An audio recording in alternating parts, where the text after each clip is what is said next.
Du côté des Nations Unies maintenant, on condamne fermement l'invasion de l'Ukraine. Oui, au 3e jour de l'Assemblée générale extraordinaire hier, une résolution exigeant le retrait des forces russes a été adoptée à une large majorité. Alexis Guilleux, seule une cinquantaine de pays ont refusé de la voter. Oui, des applaudissements ont accueilli le résultat. 141 des 193 États membres ont voté en faveur de cette résolution pour exiger que la Russie cesse immédiatement de recourir à la force en Ukraine. Le texte défend également l'intégrité territoriale du pays, un appel à la paix lancé par le secrétaire général de l'ONU, Antonio Guterres. Le message de l'Assemblée générale est clair et net. Mettez fin aux hostilités maintenant. Faites taire les armes maintenant. Ouvrez la porte au dialogue et à la diplomatie maintenant. Nous n'avons pas un instant à perdre.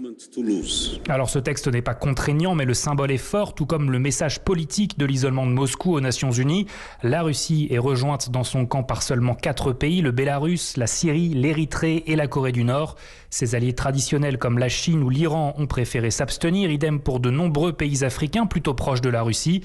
Pour l'ONU, la priorité est désormais la gestion de la crise humanitaire. Les bailleurs de fonds ont promis 1,5 milliard de dollars pour venir en aide à la population en Ukraine et dans les pays voisins. Alexis Guilleux, correspondant d'Europe 1 aux États-Unis. Notez par ailleurs que la Cour pénale internationale ouvre une enquête sur la situation en Ukraine. Elle couvrira tous les actes commis dans le pays depuis novembre 2013.